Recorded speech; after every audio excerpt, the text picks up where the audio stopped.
Hello एमर्स, आज देखेंगे हम ओवरलैपिंग का नेक्स्ट टॉपिक। इससे पहले हम लोगों ने देखा था कि ओवरलैपिंग की बेसिस मतलब किस बेसिस पे जो पाई बॉन्ड बनते हैं, सिग्मा बॉन्ड कैसे बनते हैं, कब किस कंडीशन में ओवरलैपिंग होती है तो सिग्मा बॉन्ड का फॉर्मेशन होता है, किस कंडीशन में पाई बॉन्ड बनता है और किस कंडीशन में डेल्टा बॉन्ड बनता है। तो आई थिंक इससे पहले वाला वीडियो आप लोगों ने देखा होगा जिसमें आप लोगों ने अच्छे से समझा होगा कि सिग्मा बॉन्ड, पाई बॉन्ड और डेल्टा बॉन्ड किस कंडीशन में, किस टाइप के ओवरलैपिंग में होता है या बनता है। Is that clear? आज हम उन्हीं कॉन्सेप्ट का यूज करके चीज़ों को समराइज करेंगे और एग्जांपल्स के थ्रू समझेंगे कि क्या क्या कंडीशंस बनती हैं। जैसे जैसे मान लो मेरे पास यहाँ पे लिखा गया है ऑक्सीजन और 2, दैट मीन्स ऑक्सीजन मॉलिक्यूल लिखा गया है। ये ऑक्सीजन मॉलिक्यूल का स्ट्रक्चर है, ऑक्सीजन मॉलिक्यूल है। अगर मैं इसकी बात करूं ऑक्सीजन मॉलिक्यूल्स की, तो क्वेश्चन है कि ये जो ऑक्सीजन मॉलिक्यूल है क्या ये केमिकल बॉन्डेड है, मतलब क्या ये इसने बॉन्डिंग की है? बिल्कुल सर, बॉन्डिंग की है। अच्छा, केमिकल बॉन्डिंग की है, बिल्कुल। देखो यार, एक ऑक्सीजन एक दूसरे ऑक्सीजन के साथ डबल बॉन्ड के साथ जुड़ा होगा, ठीक है ना? कैसे जुड़ा होगा? देखो, एक ऑक्सीजन का क्या बोलते हैं, एटॉमिक नंबर कितना होता है? 8 होता है। 8 अगर मैं इसको निकालूं तो दैट मीन्स 2, और सेकेंड में जाएगा कितना इसका? 6, यानी 2 and 6 होगा। या वैसे निकाल लो 1s2 2s2 2p6 होना चाहिए, लेकिन टोटल कितना होगा? 2p4, ठीक है? हाँ सर, यानी इसको अपना ऑक्टेट पूरा करने के लिए कितना चाहिए? 2 चाहिए, है कि नहीं है? यानी एक ऑक्सीजन को अपना ऑक्टेट पूरा करने के लिए 2 इलेक्ट्रॉन की जरूरत होती है, ठीक है? तो ये क्या करेगा, ये दूसरे ऑक्सीजन के साथ क्या किया है इसने? इस ऑक्सीजन ने दूसरे ऑक्सीजन के साथ क्या कर दिया है? शेयरिंग कर ली है दो दो की, यानी 2 अपना रखा है, 2 उसका रखा है, 2 उसके साथ शेयरिंग करके अपने आप को क्या कोवैलेंट बॉन्डिंग के अंदर रखा हुआ है। दैट मीन्स यहाँ पे उसने कोवैलेंट बॉन्ड का फॉर्मेशन किया है, ना कि आयनिक बॉन्ड का फॉर्मेशन किया है। यहाँ पे इसने इलेक्ट्रॉन किसी से लिया नहीं है, इसने अपना ही दोनों इलेक्ट्रॉन अपने ही दूसरे ऑक्सीजन के साथ शेयर कर लिया है, ताकि उसका भी कंप्लीट हो जाए और इसका भी। जैसे देखो, यहाँ पे एक ऑक्सीजन है, तो जितना होता है क्या बोलते हैं, वैलेंस शेल के अंदर, उसी को हम लोग क्या करते हैं? पुट करते हैं। तो मान लो ये 1 2 3 4 5 6 हो गया, और दूसरा वाला है तो 1 2 3 4 5 6 हो गया। अब मैं अगर इसको देखूं तो ये वाले ने क्या किया? इसके साथ शेयरिंग कर ली, और इसी तरीके से इस वाले ऑक्सीजन ने भी क्या कर लिया? आपस में शेयरिंग कर ली। तो देखा जाए तो इसका कितना हो गया? 1 2 3 4 5 6 7 8। इसका भी देखा जाए तो 2 तो 4 तो 6 2 8, और इस तरीके से इसने कोवैलेंट बॉन्ड बना लिया है। जब दो दो की शेयरिंग होती है तो डबल बॉन्ड बनता है, ये सबको पता है, इसलिए यहाँ पे डबल बॉन्ड ऑक्सीजन ऑक्सीजन के बीच में बना हुआ है। ओके, तो ये नॉर्मल सी बात थी, ये सबको पता है, इसमें तो कुछ नया मैंने बताया नहीं है। लेकिन क्वेश्चन ये सर, कोवैलेंट बॉन्ड आपने बताया है, लेकिन अब हम कोवैलेंट बॉन्ड को उस टर्मिनोलॉजी पे नहीं डील कर रहे हैं कि डबल बॉन्ड है कि ट्रिपल बॉन्ड है, ठीक है ना? अब हम देख रहे हैं ओवरलैपिंग के बिहाफ पे। तो ओवरलैपिंग के बिहाफ पे अगर कोवैलेंट बॉन्ड की बात करूं तो वो या तो सिग्मा हो सकता है, या तो सिग्मा बॉन्ड हो सकता है, या तो पाई बॉन्ड हो सकता है। यानी ये कोवैलेंट बॉन्ड भी क्या हो सकता है? डबल सिंगल डबल वाली बात नहीं है। यानी कोवैलेंट बॉन्ड कैसा है? डबल बॉन्डेड है, ये बात नहीं कर रहे हैं हम। बात कर रहे हैं कि सिग्मा है कि पाई है कि डेल्टा है। यानी यहाँ पे सिग्मा बॉन्ड होगा कि पाई बॉन्ड होगा कि डेल्टा बॉन्ड होगा, ठीक है? चलो देखते हैं। अगर एक ऑक्सीजन एक दूसरे ऑक्सीजन से क्या कर रहा है? कोवैलेंट बॉन्ड बना रहा है, तो इसका पहला बॉन्ड जो होगा वो क्या होगा? सिग्मा बॉन्ड होगा। First bond is sigma bond and second is pi bond. Second वाला क्या होगा? पाई वाला होगा। Second bond is pi bond. अब आपके मन में क्वेश्चन आना चाहिए, सर हाउ सर, यहाँ पे सिग्मा बॉन्ड पहला बनेगा और फिर यहाँ पे पाई बॉन्ड। यार यहीं पे नहीं, जहाँ पे भी देखोगे ना, मान लो अगर तुम ध्यान से ऑब्जर्व करना, अगर कभी तुम N2 का देख लेना, N2 का, तो N2 यानी नाइट्रोजन नाइट्रोजन, तो नाइट्रोजन नाइट्रोजन के बीच में अगर देखा जाएगा तो नाइट्रोजन नाइट्रोजन के बीच में ट्रिपल बॉन्डिंग हुई है। तो इसका पहला वाला बॉन्ड जो होगा वो सिग्मा होगा, बाकी ये दोनों क्या होंगे? पाई बॉन्ड होंगे। बाकी दोनों क्या होंगे? पाई बॉन्ड होंगे।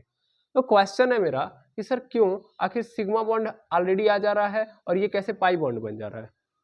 मेरा क्वेश्चन है, देखो आपको जब भी ऑब्जर्वेशन में दिया जाएगा ना तो ऐसे ही दिया जाएगा, तो पहला बॉन्ड सिग्मा, दूसरा वाला पाई, तीसरा वाला पाई। क्यों आखिर? फर्स्ट क्वेश्चन इज क्यों, व्हाई? तो इसका कारण समझते हैं हम लोग। आखिर ये सिग्मा बॉन्ड क्यों बन रहा है, पाई बॉन्ड क्यों बन रहा है? तो इसका कंडीशन या कारण जो जब जानना है तो अब पिछले वाले में जाओ। सिग्मा बॉन्ड कब बनता है भैया? तो सिग्मा बॉन्ड तब बनता है जब या तो एस ऑर्बिटल की हेड ऑन ओवरलैपिंग हो। सबसे पहली बात तो सिग्मा बॉन्ड तभी बनता है जब हेड ऑन ओवरलैपिंग होती है ना। हेड ऑन ओवरलैपिंग होगी तो सिग्मा बॉन्ड बनेगा। क्लियर है? किसका? या तो एसएस का हो, या तो एसपी का हो, या तो पीपी का हो। ठीक है ना, एसएस का हो, एसपी का हो, पीपी का हो। मतलब क्या है एसएस एसपी पीपी क्या है? तो वही चीज फिर से पिछले वाले वीडियो में जाके देखो। एस मतलब एस ऑर्बिटल और दूसरा वाला भी एस ऑर्बिटल। अगर दो S orbital head on overlapping करेंगे तो क्या बनाएंगे? सिग्मा। उसी तरीके से एक एस ऑर्बिटल दूसरा P orbital head on overlapping कर रहे हैं तो भी बनाएंगे क्या? सिग्मा। अगर एक पी ऑर्बिटल है दूसरा वाला भी पी ऑर्बिटल है और अगर ये आपस में भी क्या बनाएंगे? ये आपस में भी हेड ऑन ओवरलैपिंग कर रहे हैं तो ये भी क्या बनाएंगे? सिग्मा। तो हेड ऑन ओवरलैपिंग जब भी होगा इन कंडीशन में, ये तीनों दिख दिए गए हैं, तो सिग्मा बॉन्ड का फॉर्मेशन होगा। ठीक है, यहाँ पे पाई बॉन्ड का फॉर्मेशन कब होगा? पाई बॉन्ड का फॉर्मेशन ऑलवेज कब होगा? जब साइड वे ओवरलैपिंग होगी, साइड वो वे ओवरलैपिंग होगी। अब पी का पी के साथ हो, पी का डी के साथ हो, आयो समझे, या डी का डी के साथ हो, पी का पी के साथ हो, पी का डी के साथ हो, या डी का डी के साथ हो। साइड वे अगर बन रहा है या साइड वे ओवरलैपिंग हो रहा है तो वो क्या बनाएगा? तब वो क्या बोलते हैं? पी पी या पी डी या डी डी ओवरलैपिंग करके पाई बॉन्ड का फॉर्मेशन करेगा। या कभी कभी डी ऑर्बिटल के जो होंगे, डी ऑर्बिटल दूसरे वाले डी ऑर्बिटल के ऊपर ही डायरेक्ट जाके शिफ्ट हो जाएगा, तब जाके आपका क्या बनाता है? डेल्टा बॉन्ड बनाता है। क्या बनाता है? Delta bond. तो वो आपको बड़ा कम नजर आएगा क्योंकि डेल्टा बॉन्ड तो आपको पढ़ना ही नहीं है अभी फिलहाल में। डेल्टा बॉन्ड तो अभी आगे आपको नजर आएगा, मतलब डेल्टा बॉन्ड आगे नजर आएगा। फिलहाल में हमको साइड वे में आपको हमेशा क्या नजर आएगा? पाई बॉन्ड ही नजर आएगा। तो आई थिंक ये बात समझ में आ गई। हाँ सर, तो आखिर यहाँ पे कैसे क्या हुआ होगा? चलो इसको देख लेते हैं हम। देखो यार, अगर एक ऑक्सीजन की बात करूं तो यहाँ पे जस्ट अभी मैंने देखा 2p4। अगर मैं इसके ऑर्बिटल को सही तरीके से डिराइव करूं तो अगर p सबसेल की बात करूं तो p सबसेल के अंदर 3 ऑर्बिटल मौजूद होते हैं, 1 2 3 हो गया। अब 4 इलेक्ट्रॉन है सबसे पहले ऐसे ऐसे डिस्ट्रीब्यूट कर दिया, बिल्कुल। अब चौथा वाला कहाँ से होगा? लाइन से अपोजिट कर दो, कर दिया। लेकिन अभी भी इसके 2 ऑर्बिटल क्या हैं? 2 ऑर्बिटल अनपेयर्ड हैं, बिल्कुल अनपेयर्ड हैं। अच्छा, तो अब दूसरा वाला ऑक्सीजन आएगा, दूसरे वाले ऑक्सीजन की भी स्थिति अगर मैं देखूं तो सेम यही स्थिति तो बनेगी, 1s2 2s2 2p4 यहाँ भी 3 ऑर्बिटल में से ये पहला वाला ऑर्बिटल क्या होगा? ये फुल्ली फिल्ड हो जाएगा क्योंकि क्या बोलते हैं, अनपेयर्ड नहीं रहेगा, पेयर्ड हो जाएगा। बाकी इसके भी दोनों क्या हो जाएंगे? बाकी इसके भी दोनों क्या होंगे? 2 ऑर्बिटल अनपेयर्ड ही रहेंगे। तो होगा क्या कि एक तो एक ऑर्बिटल में होगा, यहाँ पे दूसरे ऑर्बिटल में होगा। मतलब ओवरलैपिंग कहाँ होगी? ओवरलैपिंग क्यों होगी? क्योंकि ये वाला भी अनपेयर्ड है और ये वाला भी अनपेयर्ड है। तो ये अपने आप को पेयर्ड करने के लिए क्या कर लेंगे? अपने दोनों ऑर्बिटल, यानी ये वाला ऑक्सीजन, मान लेता हूँ ये ए वाला ऑक्सीजन है, ये बी वाला ऑक्सीजन है, तो ऑक्सीजन ए का जो ऑर्बिटल है और ऑक्सीजन बी का जो ऑर्बिटल है पी वाला, और जो कौन सा पी वाला उसमें भी पी वाले में देखा जाए तो जो अनपेयर्ड है वो आपस में क्या कर लेंगे? मिक्सिंग कर लेंगे, कोलैबोरेट कर जाएंगे। कोलैबोरेट क्यों करेंगे भैया? क्योंकि ये भी अनपेयर्ड है, ये भी अनपेयर्ड है। तो जब ये अनपेयर्ड है तो स्टेबिलिटी नहीं है इनके पास, यानी इनको पेयर्ड होना पड़ेगा। जब पेयर्ड हो जाते हैं, यानी जो भी ऑर्बिटल है उनके अंदर जो इलेक्ट्रॉन है जब पेयर्ड हो जाते हैं तो वो क्या हो जाते हैं? स्टेबल के कंडीशन में चले जाते हैं। आई बात समझ में?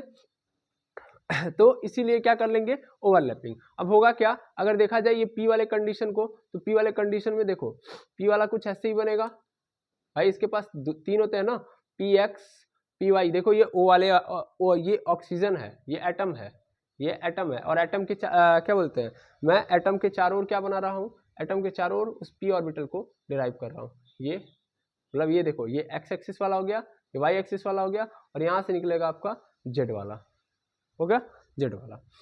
ऐसे यहाँ पे भी ऑक्सीजन एटम रख रहा हूँ, ये और ए वाला है, ये वाला बी वाला है, ये दूसरा एटम है बी वाला। अगर मैं देखूँ यहाँ पे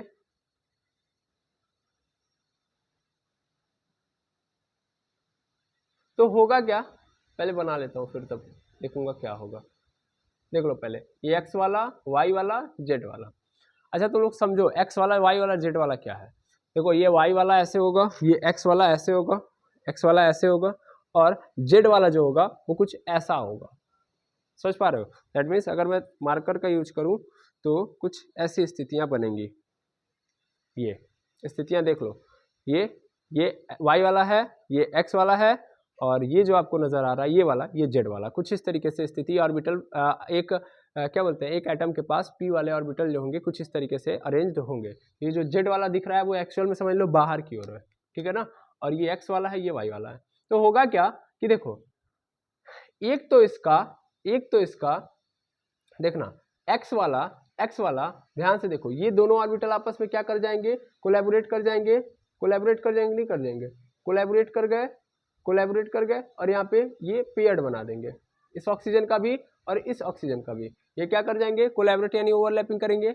और कैसे कोलैबोरेट हुए हैं, सीधा सीधा हुए हैं ना, सीधे से सीधा हुआ है, यानी यहाँ पे एक बार क्या होगा, हेड ऑन ओवरलैपिंग होगा कि नहीं होगा, होगा। और उसी तरीके से मान लो एक y वाले में है, यहाँ भी y वाले में है, तो ये वाला इसके साथ कोलैबोरेट हो जाएगा। लेकिन ये कैसे होगा भाई, जब ये सीधा सीधा बन गया है तो ये वाले कैसे होंगे, ये ऊपर से ही तो होंगे, यानी साइड वे वाले ही तो होंगे, यानी यहाँ पे क्या होगा, साइड वे ओवरलैपिंग होगा कि नहीं होगा, यानी यहाँ पे हो जाएगा आपका साइड वे ओवरलैपिंग। समझ में आया। तो यहाँ पे क्या हुआ, ये साइड वे ओवरलैपिंग हो रहा है और हेड ऑन ओवरलैपिंग हो रहा है। यानी सबसे पहली चीज समझो, अगर एक ऑक्सीजन एटम और ये ऑक्सीजन एटम ए और ऑक्सीजन एटम बी जब दोनों नज़दीक आएंगे तो ऑक्सीजन एटम ए और ऑक्सीजन एटम बी सबसे पहले जो करेंगे वो हेड ऑन ओवरलैपिंग करेंगे। यानी ऐसा नहीं कि सबसे पहले ऊपर वाला कनेक्ट होगा, सबसे पहले कौन कनेक्ट होगा, ये सिरे वाला पहले कनेक्ट हो जाएंगे। जब ये कनेक्ट हो जाएंगे तो ये दोनों जो है आपस में ऐसे रिवर्स होके क्या कर जाएंगे, जुड़ जाएंगे, रिवर्स कह रहा हूँ सॉरी, अपने आप को कॉन्ट्रैक्ट करके ऐसे जुड़ जाएंगे। यानी इन दोनों ऑर्बिटल के अंदर क्या हो जाएगी, तब ओवरलैपिंग होगी। यानी सबसे पहले क्या होगा, हेड ऑन ओवरलैपिंग होगा। इसका कारण और भी समझ लो, क्योंकि इसके पास एस ऑर्बिटल भी मौजूद है, ठीक है ना। अभी नहीं समझ में आएगा, थोड़ा सा समझ में धीरे धीरे आएगा। भाई स्लो मोशन का प्रोसेस है तो स्लो मोशन में ही चलेगा। तो यहाँ पे क्या हुआ है, यहाँ पे हुआ है भैया PP head on overlapping, PP head on overlapping. पहली बात तो पीपी ऑर्बिटल है ये दोनों, और पीपी ऑर्बिटल के अंदर क्या हुआ है, हेड ऑन ओवरलैपिंग हुआ है, जिसके कारण क्या बनेगा, सिग्मा बॉन्ड का फॉर्मेशन होगा। उसी तरीके से यहाँ पे जब जाओगे तो यहाँ पे जब देखोगे तो क्या होगा, यहाँ पे हुआ है पीपी, लेकिन कैसा, साइड वे ओवरलैपिंग, और साइड वे ओवरलैपिंग के कारण जो बनेगा वो क्या बनेगा, आपका पाई बॉन्ड, ठीक है। तो अगर कोई क्वेश्चन पूछे कि सबसे पहले सिग्मा बॉन्ड ही क्यों बनता है, अगर देखो यार नाइट्रोजन का भी स्थिति यहाँ से बनाना चाहो तो बना सकते हो, सेम टू सेम सिचुएशन बनाना चाहो तभी बना सकते हो, तभी तो आप बता सकते हो कि आखिर सिग्मा बॉन्ड क्यों पहले बनता है और फिर पाई बॉन्ड क्यों आता है। तो पहले सिग्मा बॉन्ड क्यों बनता है, क्योंकि सबसे पहले सिरा कनेक्ट होगा, ठीक है ना, उसके बाद साइड वे ओवरलैपिंग होगी। अब ऐसा नहीं कि पहले ऊपर वाले कोई करेक्ट कर लो तो नीचे वाला कहीं घूम के इधर उधर हो गया ऑर्बिटल, तो फिर सीधे सीधे ओवरलैपिंग में नहीं हो पाएगी। इज दैट क्लियर, यस और नो। बिल्कुल, नाइट्रोजन का बनाना चाहे तो बना सकते हैं, जितने भी इस टाइप के प्रश्न समझ कर सकते हैं, हाँ या ना। यानी अगर आपको करना हो तो कर लेंगे, एक ही क्वेश्चन से सर, बहुत आसानी से आप बोल दे रहे हैं, एक आध क्वेश्चन और करवाइए। चलिए इसको नोट करके हटाइए, उसके बाद मैं करा रहा हूँ। चलिए सिंगल एटम का तो आप खेल समझ लेंगे, लेकिन अगर आपको समझना हो बाकी एटम का, जैसे कि मान लीजिए कंबाइंड एटम, जैसे हमारे पास है SO3 का, तो अगर हम SO3 की बात करें तो SO3 का अगर आप देखोगे तो S जो होगा, सल्फर जो होगा, अपने आप को अपना ऑक्टेट कंप्लीट करने के लिए सभी के साथ कितने का डबल बॉन्ड बनाएगा, इसके साथ भी डबल बॉन्ड, इसके साथ भी डबल बॉन्ड और इसके साथ भी डबल बॉन्ड। यानी ऑक्सीजन के साथ टोटल हर ऑक्सीजन के साथ ये डबल बॉन्ड बना रहा होगा। तो क्वेश्चन है सर क्यों, वाई, यानी क्वेश्चन है कि सल्फर ऐसा क्यों कर रहा होगा। सिंपल बात है यार, ये कर रहा है इसका अर्थ ही क्या है कि वो अपने ऑक्टेट को क्या करना चाहता है, कंप्लीट करना चाहता है। तो अपने ऑक्टेट को कंप्लीट करने के लिए सल्फर ऐसा कर रहा है। तो सल्फर यानी SO3 का एग्जिस्टेंस नजर आएगा जब भी आपको, तो आपको समझ लेना है कि S क्या कर रहा है, डबल बॉन्ड बना रहा है। तो अगर इसकी बात करोगे ना तो इसमें ध्यान से समझना, इसमें सबसे पहली बात तो 3 सिग्मा बॉन्ड बनेंगे। अब देखो जस्टिफाई अब आपको करना है, 3 सिग्मा बॉन्ड बनेंगे और 3 पाई बॉन्ड बनेंगे, 3 पाई बॉन्ड बनेंगे। 6 बॉन्ड है ना टोटल, 1 2 3 4 5 6, तो जो टोटल 6 बॉन्ड है, इन 6 में 3 सिग्मा और 3 पाई बॉन्ड बनेंगे, ठीक है। इस पाई वाले की भी कहानी समझ लो, इस पाई वाले में भी जो ओवरलैपिंग होगी वो कुछ ऐसी होगी, पी पाई और डी पाई वाली होगी, यानी पी और डी का ओवरलैपिंग हुआ होगा और उसी तरीके से पी और पी का भी ओवरलैपिंग हुआ होगा, पी और डी का, हाँ पी ऑर्बिटल का साइड में ओवरलैपिंग हुआ होगा डी ऑर्बिटल के साथ। अच्छा, तो एक क्वेश्चन है मेरा, आप अभी जस्ट समझ नहीं पाओगे कि पी का डी के साथ कैसे हुआ, पी का पी के साथ कैसे हुआ। देखो यार, इस सल्फर की अगर मैं बात करूं, ऑक्सीजन की बात करूं, तो ऑक्सीजन के पास क्या नहीं है, ऑक्सीजन के पास डी ब्लॉक नहीं है। सर डी ब्लॉक नहीं है, कुछ समझ ही में ही नहीं आ रहा, डी और ब्लॉक नहीं है, यानी सर डी ऑर्बिटल नहीं है, गलत मैंने बोला, डी ऑर्बिटल नहीं है, कुछ नहीं समझ में आ रहा है सर, घबराइए मत, मैं समझा रहा हूं। देखो, अगर आप पेरियोडिक टेबल को देखोगे तो पेरियोडिक टेबल में जो एलिमेंट्स का जो पोजीशन है, उस पोजीशन के बिहाफ पे देखोगे तो डी ब्लॉक स्टार्ट कब होता है, फोर्थ पीरियड से, यानी फोर्थ पीरियड से पहले डी ब्लॉक का एग्जिस्टेंस नहीं है। डी ब्लॉक नहीं होने का अर्थ क्या है, ये डी ब्लॉक के एलिमेंट नहीं, इसका मतलब क्या है, इसका मतलब है कि डी ऑर्बिटल उससे पहले के एलिमेंट्स में नहीं पाया जाता है। मतलब समझ में आ रहा है, मतलब 3 पीरियड तक अगर मैं बात करूं तो 3 पीरियड्स के अंदर कहीं भी डी ऑर्बिटल का नामो निशान नहीं होगा, यानी उनके पास नहीं होगा। जबकि आप ऑक्सीजन की बात करो तो oxygen is present into second orbital, sorry second period, ये तो सेकेंड पीरियड के अंदर पाया जाता है, सेकेंड पीरियड के अंदर पाया जाता है, सेकेंड पीरियड के अंदर है तो इसके अंदर डी ऑर्बिटल पाया जाएगा नहीं। देख लो ऑक्सीजन को अगर ध्यान से ऑब्जर्व करना, ध्यान से देखो, ऑक्सीजन का भी जस्ट हम लोगों ने देखा था 1s2 2s2 2p 2p4 है ना, क्या ये इसके इलेक्ट्रॉनिक कॉन्फ़िगरेशन में कहीं भी डी वाला ऑर्बिटल आया है, नहीं आया है। इसका मतलब ये कभी भी ऑक्सीजन जो है वो कभी भी डी वाला, यानी डी जैसा कोई भी क्या बोलते हैं डी ऑर्बिटल की यहाँ पे ओवरलैपिंग इसके अंदर होगी ही नहीं। क्योंकि सल्फर को देख लो, सल्फर किस में आता है, सल्फर जस्ट तीसरे वाले में आता है, चौथे वाले में आता है, अब आप कंफर्म करना। और सल्फर का अगर इलेक्ट्रॉनिक कॉन्फ़िगरेशन देखोगे तो उसके अंदर क्या आएगा, डी ऑर्बिटल मौजूद होगा। तो तीसरे ऑर्बिटल में कैसे आ गया, है ना, क्वेश्चन तो ये भी है। अगर मैं ऑर्बिटल्स को देखूं, एक काम करता हूँ, मैं आपको पेरियोडिक टेबल दिखा के समझाता हूँ ताकि आपको और अच्छे से समझ में आए, ठीक है ना। एक मिनट रुकिए, चलिए देखिएगा, आप यहाँ से देख सकते हो, मैं आपको टैबलेट में दिखा रहा हूँ कि थोड़ा सा समझने के लिए। देखिए आप पेरियोडिक टेबल जनरली देखे ही होंगे, तो इसमें पेरियोडिक टेबल अगर आप ध्यान से देखोगे तो इसमें सल्फ़र की स्थिति आप यहाँ पे देख पाओगे, यहाँ पे है आपका सल्फ़र 16 नंबर पे, ठीक है ना। और 16 नंबर पे होने का मतलब ये कौन से पीरियड में आता है, अगर ध्यान से आप ऑब्जर्व करो तो ये थर्ड पीरियड में आता है, थर्ड पीरियड में आपका सल्फ़र आता है।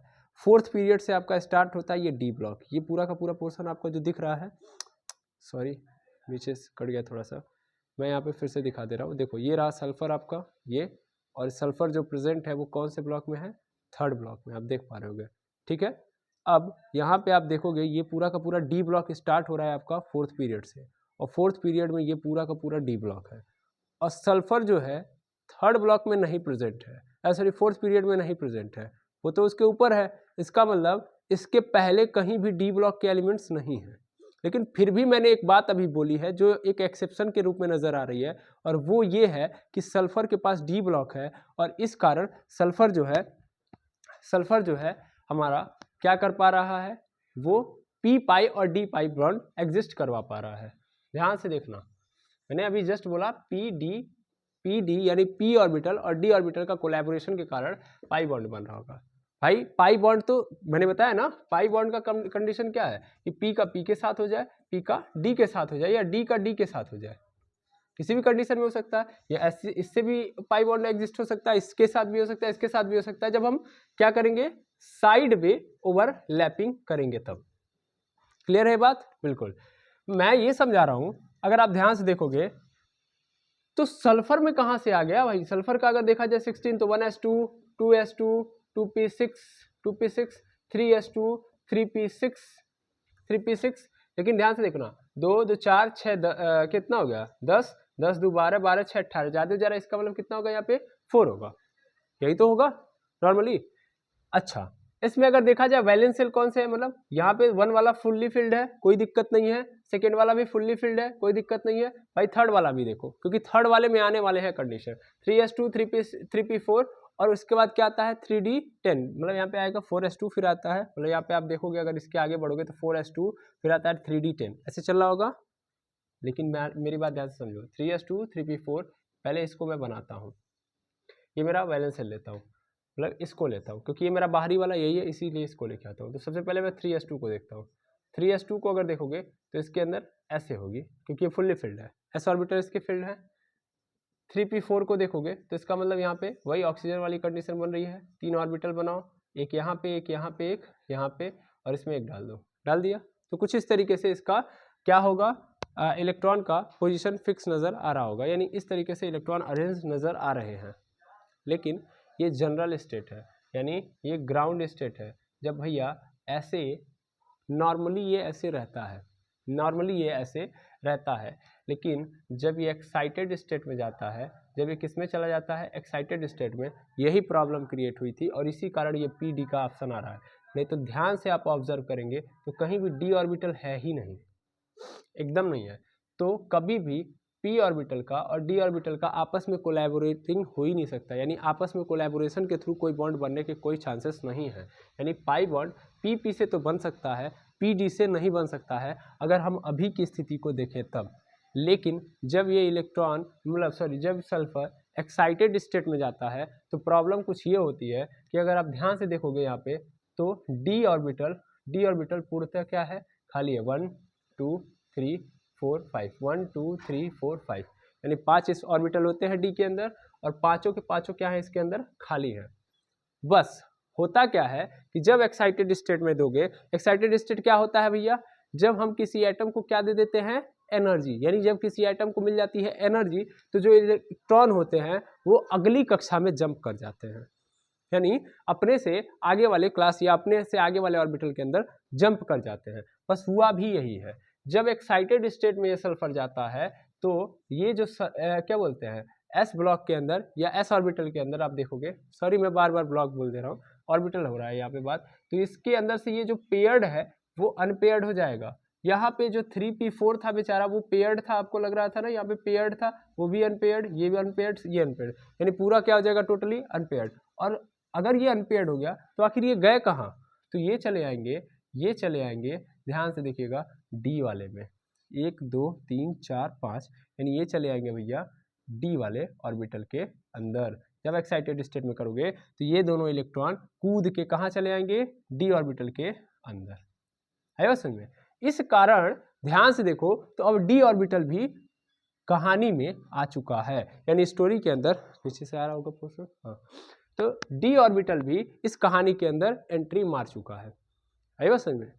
और जब ओवरलैपिंग होती है तो यही कारण रहता है कि इनके अंदर, मतलब एक सल्फर है ऑक्सीजन से जब कर रहा होता है तो इसके अंदर डी वाला भी कोलैबोरेशन हो जाता है, यानी पी के ऑक्सीजन के पी वाले ऑर्बिटल सल्फर के डी वाले ऑर्बिटल के साथ क्या करते हैं, कोलैबोरेटिंग करते हैं। कोलैबोरेटिंग क्यों करते हैं समझ में आ रहा है, क्योंकि इनको भी क्या करना होता है, पेयर्ड बनाना होता है, ठीक है ना।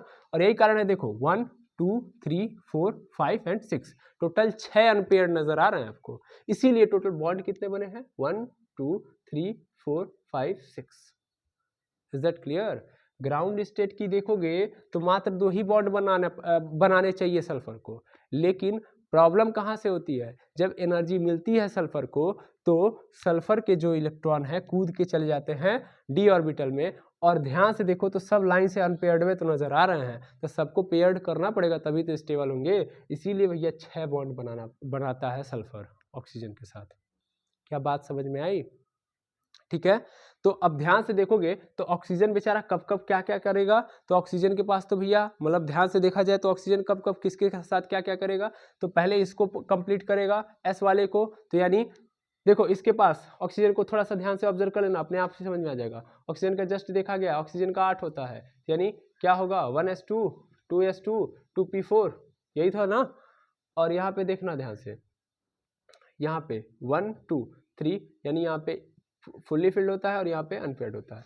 तो एक बार ये पेयर्ड करने के लिए, एक बार पेयर्ड बनाने के लिए क्या करेगा, एक बार इसके साथ करेगा, यानी एक बार इसके साथ sp होगा, क्या होगा, sp होगा, और sp का मतलब कैसा, s आया तो इसका मतलब कौन सा बॉन्ड बनेगा, सिग्मा बॉन्ड बनेगा, ठीक है ना। तो सिग्मा बॉन्ड यहाँ पे बन जा रहा है। ऑक्सीजन जब जब सल्फर से करेगा तो ऑलवेज क्या करेगा, एक सिग्मा बॉन्ड बनाएगा ही बनाएगा। क्यों? क्योंकि हेड ऑन होगा, एस ऑर्बिटल आ गया है, एस ऑर्बिटल है ना इसका अनपेयर्ड, तो इसलिए सिग्मा बॉन्ड आएगा ही आएगा। फिर यहाँ पे देखो पी वाला फिर से देख लो, अब क्यों कब कब क्या हो रहा है, फिर एक बार इसको भी पेयर करना पड़ेगा, तो पी का होगा, पी का वहाँ भी हेड ऑन होगा तो दूसरा सिग्मा बन गया। फिर इसके साथ होगा तो फिर यहाँ पे क्या हो जाएगा, आपका तीसरा सिग्मा बन जाएगा। और यहाँ पे फिर क्या हो जाएगा, यहाँ पे एक बार पी होगा, यहाँ पे भी पी हो जाएगा, तो यहाँ पे पाई बॉन्ड बनना स्टार्ट हो जाएगा। है समझ में? ध्यान से देखो, ये वाला sp that mean sigma, pp head on sigma, यहाँ पे pp बट साइड वे वाला बनेगा। ठीक है, क्योंकि भाई देखो s के साथ कभी भी p कनेक्ट होगा तो 100% सिग्मा बनाएगा। यहाँ पे pp का हेड ऑन कोलैबोरेटिंग होगा, पहले शुरुआत में कैसा होगा, अभी सीधे से सीधे जुड़ेगा, तो यानी क्या हो गया यहाँ पे सिग्मा। लेकिन अब क्या होगा, अगले कंडीशन में क्या होने वाला है, जैसे यहाँ पे देखो सिग्मा, फिर यहाँ पे भी देखो सिग्मा, अच्छा सिग्मा यहाँ पे भी बनेगा। सर यहाँ पे कैसे सिग्मा बनेगा, एक बार पी मतलब यहाँ पे कई सारे है ना, देखो 3 है ना, इसलिए कह रहा हूँ मैं। तो एक sp वाले से हो गया, 2 ठो pp वाले से जुड़ गया, और तीसरा वाला आपका क्या बना देगा, पाई। ये वाला तो पाई 100% बनेगा क्योंकि d वाला है ये। ठीक है, क्लियर है बात? तो क्या बन गया, 3 ठो सिग्मा बन गया और 3 ठो पाई बन गया। उसमें भी कौन सा, pd और pp वाला भी बन गया। ठीक है, क्वेश्चन समझ में आ गया? अगर आपसे क्वेश्चन में पूछे कि भैया सल्फर तो किस में था, मैंने इसलिए आपको एक्सप्लेन किया, देखो यार सब में नहीं होता है, सब में नहीं होता है। इसका डी ऑर्बिटल क्या था, खाली था। और 2-3 क्वेश्चन थे SO3 के पास कि इसके ये 6 बॉन्ड क्यों बना रहा है, पहला था। और दूसरी बात ये थी कि क्या बोलते हैं, इसमें डी ऑर्बिटल तो नहीं था, डी ऑर्बिटल नहीं था, तो ये कहाँ से आ गया। तो ये क्वेश्चन मार्क को मैंने खत्म कर दिया, इसलिए क्योंकि जब एक्साइटेड स्टेट में जाएगा तो कुछ इस तरीके की स्थिति बनेगी। आई थिंक यहाँ तक क्लियर हो गया होगा। ठीक है, तो इसको आप क्या करिए, नोट डाउन कर लीजिए, समझ लीजिए, और उसके आगे हम लोग देख रहे हैं। तो आई थिंक SO3 की कहानी समझ में आ गई होगी।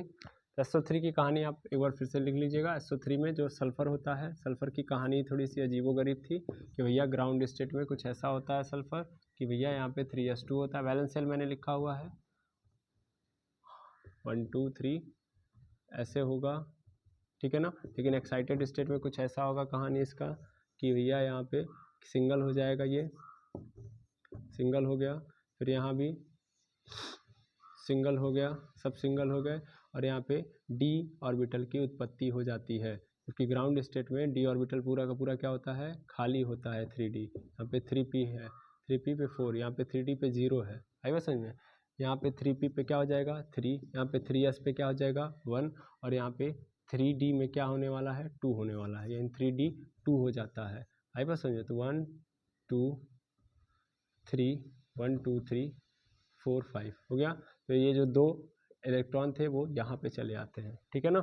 यहाँ से कौन सा बॉन्ड बनता है, सिग्मा। यहाँ से कौन सा बॉन्ड बनता है, सिग्मा। यहाँ से कौन सा, सिग्मा। यहाँ से पाई, यहाँ से पाई, यहाँ से पाई। क्वेश्चन कैसा, सिग्मा, sp ओवरलैपिंग के कारण, ठीक है। यहाँ पे कौन सा सिग्मा, pp ओवरलैपिंग के कारण। यहाँ पे कौन सा, pp ओवरलैपिंग के कारण। यहाँ पे pp, यहाँ पे देखो ये तीनों कैसे थे, हेड ऑन वाले थे, हेड ऑन ओवरलैपिंग वाले थे।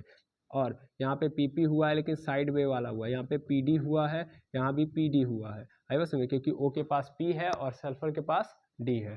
क्लियर है बात? यहाँ पे देखोगे तो ये कैसा हुआ है, साइड वे ओवरलैपिंग हुआ है, साइड वे ओवरलैपिंग हुआ है।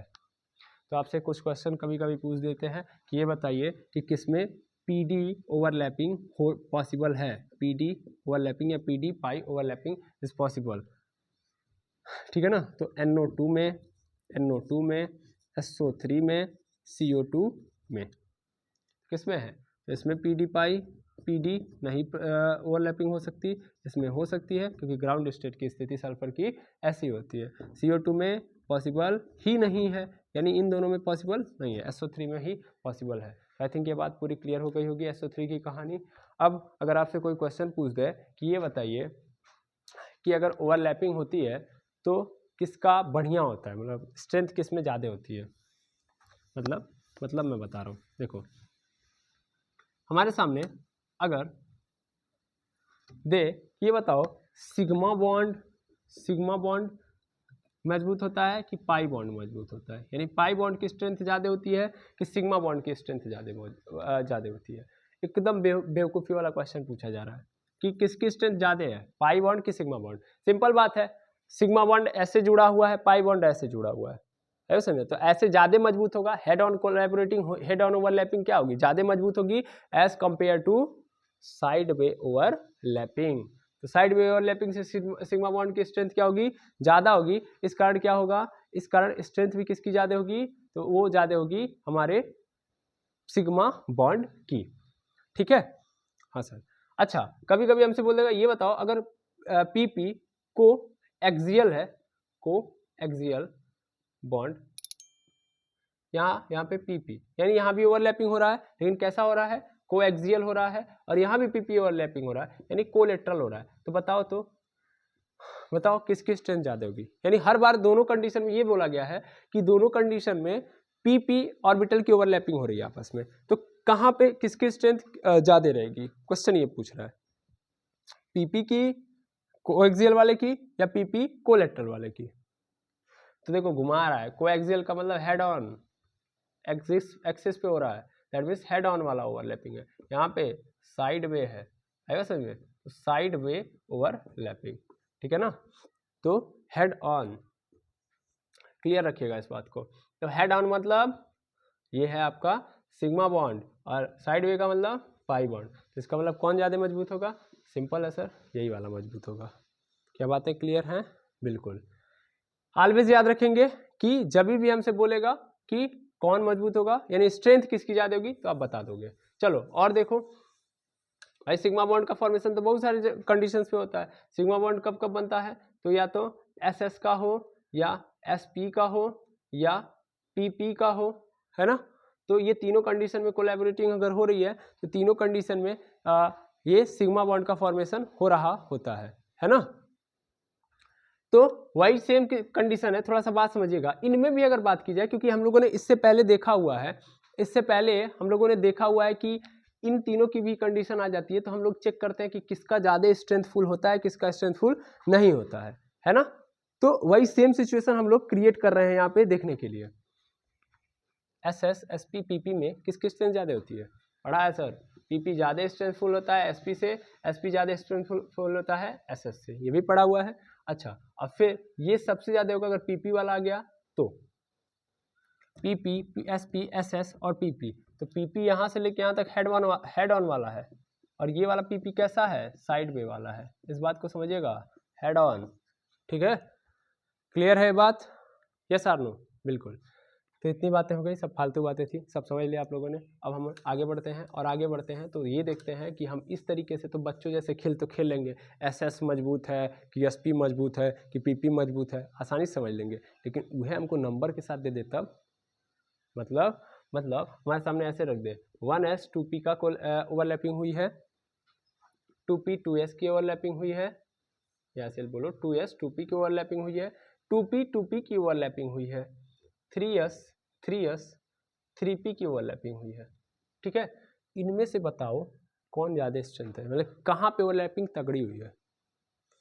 सर नहीं समझ में आया, समझा रहा हूँ मैं, मतलब ध्यान समझना। फर्स्ट सेल के एस ऑर्बिटल की और सेकेंड सेल के पी ऑर्बिटल की आपस में ओवरलैपिंग हुई है, ओवरलैपिंग हुई है। और मैं यहाँ पे कंडीशन दे रहा हूँ, सब का सब हेड ऑन वाला है, सब हेड ऑन वाला है, यानी सब हेड ऑन ओवरलैपिंग करके आ रहे हैं। यानी यहाँ भी कनेक्टेड हुआ है तो सिरे से सिरा जुड़ा, यहाँ भी सिरे से सिरा जुड़ा हुआ है, यहाँ भी सिरे से सिरा, यहाँ भी सिरे से सिरा, क्लियर, ठीक है। 2s 2p है, तो 2s 2p है, तो यहाँ पे यानी सेकेंड सेल क्या, एस ऑर्बिटल, सेकेंड सेल का पी ऑर्बिटल आपस में हेड ऑन ओवरलैपिंग किया है। यानी एक एटम था उस, देखो यार दोनों अलग अलग एटम है ना, यानी ये पहला जो एटम था उसके पहले सेल के एस ऑर्बिटल ने किया है दूसरे एटम के दूसरे सेल के पी ऑर्बिटल के साथ। ऐसे ही यहाँ पे पहले एटम का जो दूसरा सेल है उसमें एस सब सेल जो है उसने दूसरे एटम के दूसरे सेल के पी सब सेल के साथ पी ऑर्बिटल के साथ ओवरलैपिंग किया, ऐसे समझना है। यानी दोनों एटम का अलग अलग ऑर्बिटल है, ये लिखा गया है, और इनमें ओवरलैपिंग हुई है, और कैसी हुई है, हेड ऑन। इस बात को क्लियर रखो। तो क्वेश्चन पूछ देगा कि किसकी सबसे ज्यादा क्या हुई है, मतलब किसकी स्ट्रेंथ ज्यादा है, यानी कौन मजबूत ओवरलैपिंग करके गया है। कौन अच्छा वाला ओवरलैपिंग करके गया है। ओके, यानी क्वेश्चन ये है हमारे पास। क्या बात समझ में आई? हाँ बिल्कुल सर। तो अब इसको कैसे समझाएंगे हम लोग? तो इसके लिए देखो यार, हमारे पास क्या रहेगा, एक ट्रिक रहेगा जिसको हम लोग क्लियर करेंगे तो आसानी से कर लेंगे। ठीक है, जैसे देखो हमें क्या करना है, सबकी n1 प्लस n2 की वैल्यू निकालनी है। ये सबकी हमको क्या निकाल लेनी है, n1 प्लस n2 की वैल्यू। n1 प्लस n2 की वैल्यू निकालो और देखो किसकी वैल्यू, मतलब किसकी वैल्यू अगर आप देखो तो किसकी वैल्यू ज्यादा है, किसकी वैल्यू ज्यादा है। एक सेकेंड कॉल आ रहा है, चलिए कोई बात नहीं। किसकी वैल्यू ज्यादा है, मतलब यहाँ पे अगर मैं देखूँ 1 प्लस 2 इज इक्वल टू 3 होगा, यहाँ पे देखो तो 2 प्लस 2 इज इक्वल टू 4 होगा, यहाँ पे 2 प्लस 2 इज इक्वल टू 4 होगा, यहाँ पे 3 प्लस 3 इज इक्वल टू कितना होगा 6। भाई क्या किया हूँ मैं, बगल वाले नंबर को जोड़ रहा हूँ, यही तो बोला हूँ, यानी n1 प्लस n2 करो, हेड ऑन ओवरलैपिंग हो रही है, n1 प्लस n2 करो। तो n1 प्लस n2 करोगे तो देखोगे तो यहाँ पे 2 प्लस 2 करोगे, सॉरी हाँ यहाँ पे 2 प्लस 2 कितना होगा, यहाँ भी 4 होगा, यहाँ पे 3 प्लस 3 कितना हो जाएगा 6। तो 4 4 यहाँ पे 3 और यहाँ पे 6। ओके, क्लियर है ये बात, हाँ या ना? देखो यार, ये तो पहला कंडीशन है कि हम देखो ज्यादा कम ये देख लेंगे। अच्छा, लेकिन कभी कभी हमको सेम भी नजर आएगा, जैसे यहाँ वाला देखो ये सेम नजर आ रहा है, यहाँ पे देखो सेम नजर आ रहा है, इसका भी 4 है इसका भी 4 है। पहले इन दोनों का निराकरण करते हैं, पहले इसको तो हटाते हैं हम, इनको हटाते हैं हम, इसको देखते हैं।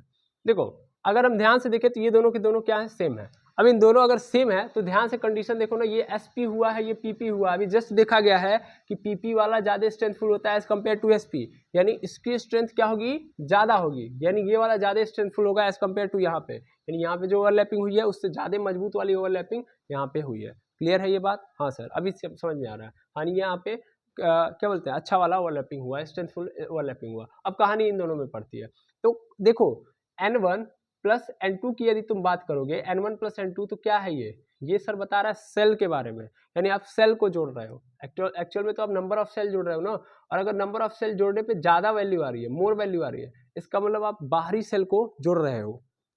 बाहरी वाले सेल मतलब नहीं समझे सर, मतलब यहाँ पे देखो, यहाँ 3 है, यहाँ पे 4 है, यहाँ पे 6 है, इसका मतलब 3 का मतलब क्या है, एक एटम के हम नजदीक है। जैसे देखो यहाँ पे 1s है, यहाँ पे 2p है, इसका मतलब एक एटम के हम फर्स्ट सेल में है, ठीक है ना, और दूसरे एटम का दूसरा सेल है।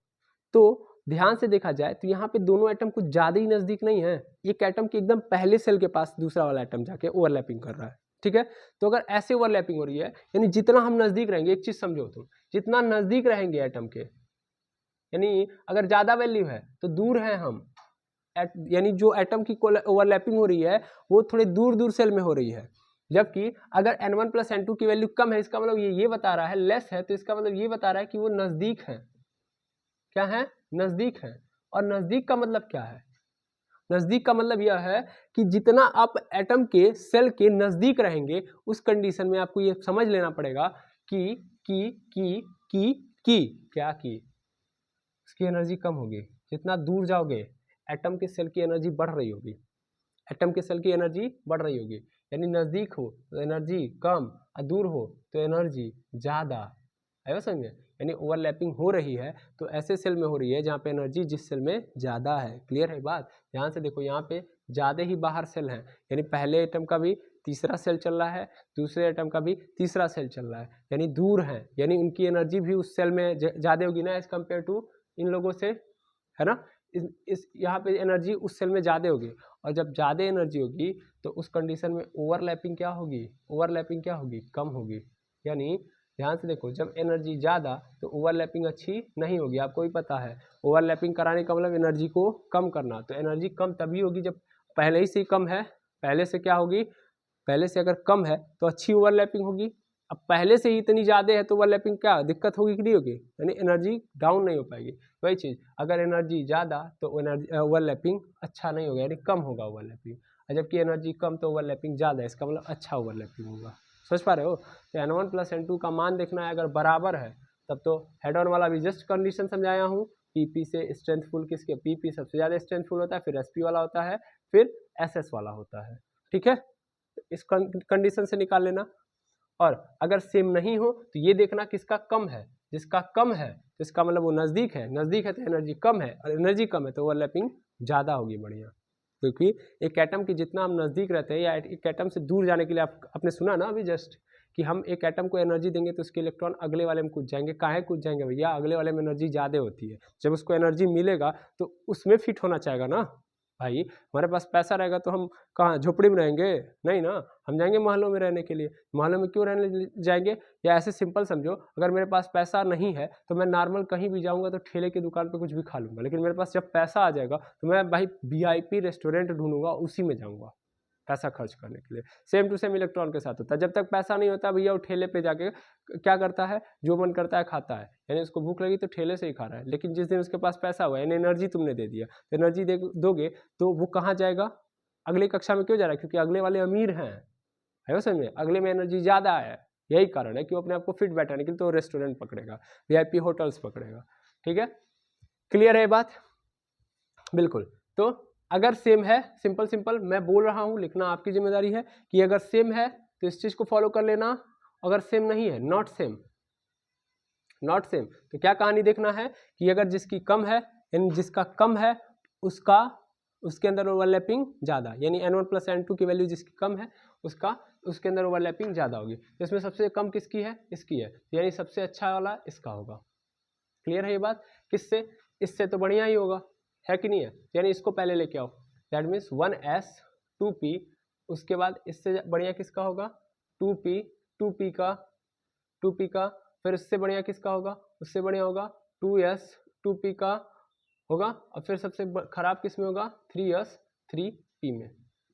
क्लियर है ये बात? हाँ या ना?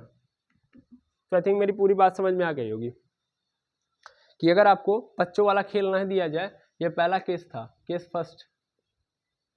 फर्स्ट क्या? पहले कंडीशन ही थी, पहली कंडीशन में आपने देख लिया, चलो पहला दूसरा छोड़ो, समझ में आ गया कि हेड डाउन ओवरलैपिंग हो रही है, तो ये बात याद रखनी है। बच्चों वाला खेल ये रहा, और आ गया ये अपने जैसा खेल। तो अपने जैसा खेल मतलब कि हमारे जैसे अच्छे क्वेश्चन हमसे पूछेगा तो ऐसे ही पूछेगा। क्वेश्चन हमसे क्या पूछेगा ये बताओ, इन ऐसे आपको दे देगा कई सारे ऑर्बिटल्स की ओवरलैपिंग का कंडीशन कि इनके साथ इनकी ओवरलैपिंग हुई, बताएगा, पूछेगा किसकी ओवरलैपिंग सबसे अच्छी हुई है, यानी किस में स्ट्रेंथ ज़्यादा है, तो आप आंसर दे दोगे। ठीक है, आई थिंक यहाँ तक समझ में आ गया होगा, चल तो रहा है। ठीक है, यहाँ तक समझ में आ गया होगा, क्लियर है बात? चलिए कुछ आगे देखते हैं, तब तक इसको नोट करिए, 1 मिनट। चलिए आगे देखेंगे। तो हमारे पास एक क्वेश्चन दे दिया गया है। अब इस क्वेश्चन में हमको क्या करना है, सबको पता है करना ही क्या होगा। क्वेश्चन दिया गया तो क्वेश्चन करना है भाई, डिक्रीजिंग ऑर्डर यूज करना है, decreasing order of overlapping. Simple question है कि इसका डिक्रीजिंग ऑर्डर बताओ। ठीक है, तो चलो देखते हैं। 1s 1s 2s 2s के कहानी वही है, सबका क्या निकाल लो? N1 + N2। N1 समझ रहे हो ना अभी? बिल्कुल। तो 1 1 2, यहाँ पे 4, यहाँ पे 4, यहाँ पे 5, यहाँ पे 6, यहाँ पे 6, यहाँ पे 10। सिंपल है बिल्कुल। अब देखो कौन सा सेम बना रहा है। अच्छा, ये दोनों सेम बना रहा है। अगर ये दोनों सेम बना रहे तो स्ट्रेंथ किसकी ज़्यादा है? इसकी ज़्यादा है। सिंपल SS है SP, तो SP की स्ट्रेंथ ज़्यादा होगी, पकड़ ज़्यादा मजबूत बनेगी। ठीक है, चलो तो इसको पहले कर लेना, इसका सबसे कम है तो सब नॉर्मली हमको नज़र आ रहा है। अच्छा सर, यहाँ भी तो सेम है सर, दूसरा भी गेम है। 3s 3s 4s 4p, किसकी अच्छी होगी? SP की पकड़ अच्छी कि SS की पकड़ अच्छी? सर इसकी पकड़ अच्छी होगी। किसकी पकड़ अच्छी होगी? इसकी पकड़ अच्छी होगी एज कम्पेयर टू इसका। तो कहने का मतलब क्या है कि ये वाला मेरा पहले आएगा इससे, और यहाँ पे तो सीधा सीधा दिख रहा है, ये बाद में रहेंगे, इनको पहले बाद में कर लो। 5s 5p, क्योंकि इसके पास तो हायर एनर्जी है, बहुत ज़्यादा एनर्जी है, तो ओवरलैपिंग वैसे ही कम हो जाएगी। यहाँ पे आओगे SS की ओवरलैपिंग से SS है, हाँ तो SS वाला ओवरलैपिंग यहाँ पे आएगा, यानी 3s 3s। इससे बढ़िया किसका होगा? मैं गलत लिख रहा हूँ, ऐसे होगा, इससे मतलब इससे बढ़िया इसका होगा, इससे भी बढ़िया किसका होगा? 4s 2p की। अच्छा, इससे भी बढ़िया किसका होगा?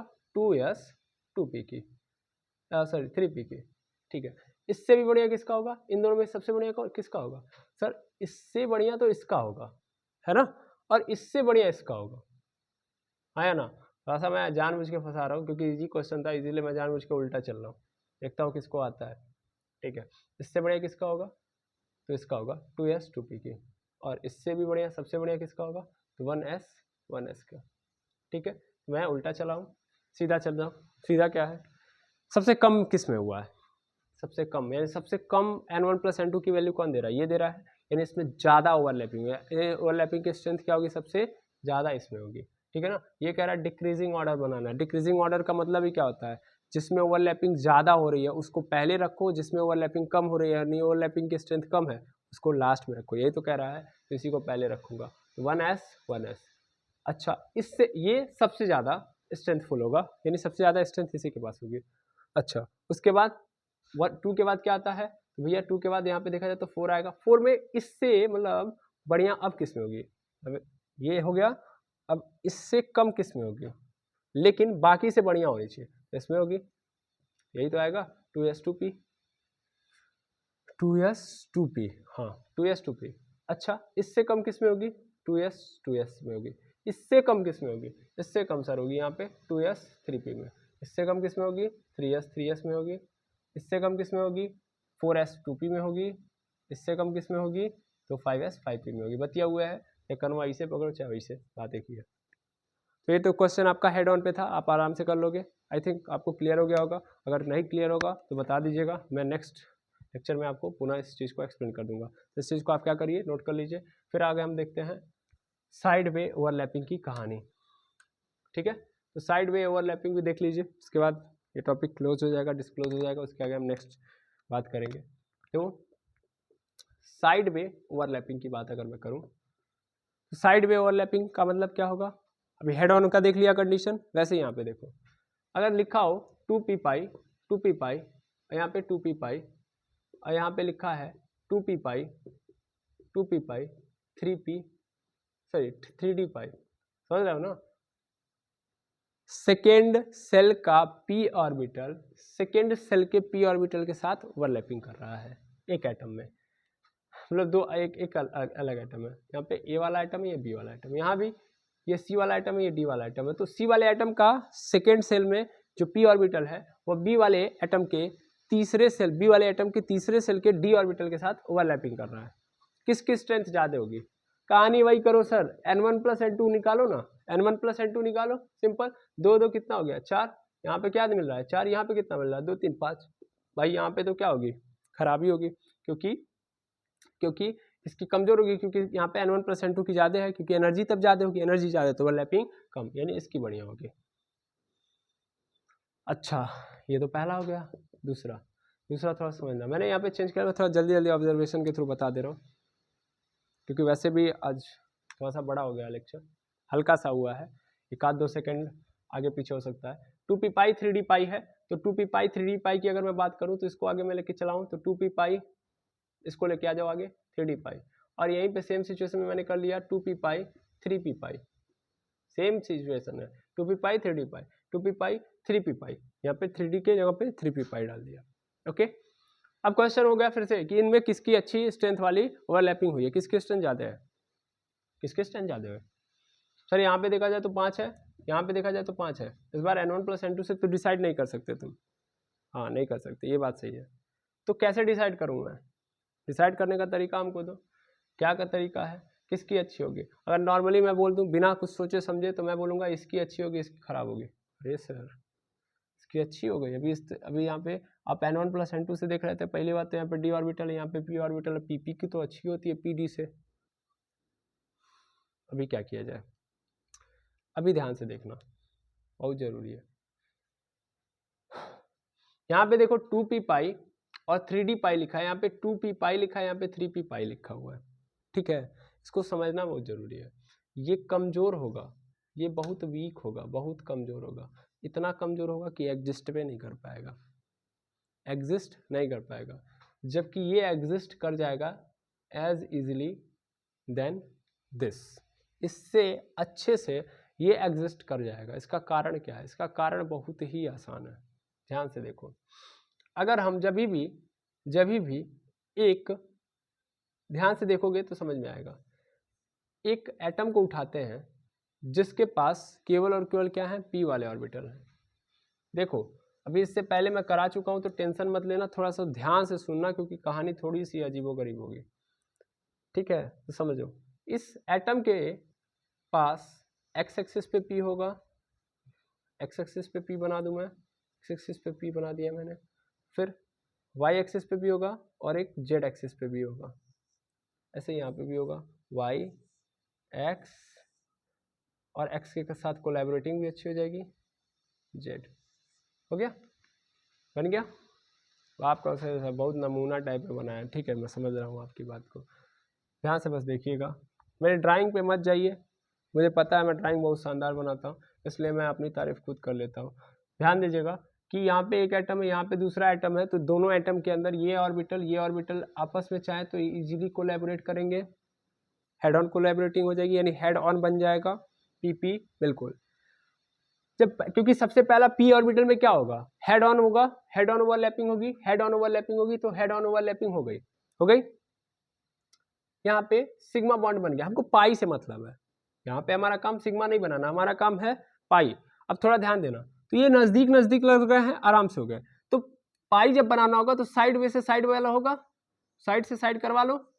देखो यार, वाई एक्सिस वाले से वाई एक्सिस को करवाओ, चलो वाई एक्सिस वाला वाई एक्सिस के साथ कोलैबोरेट कर गया, इजी कोलैबोरेट करेगा, कर जाएगा सर, कोई दिक्कत नहीं है, देयर इज नो प्रॉब्लम।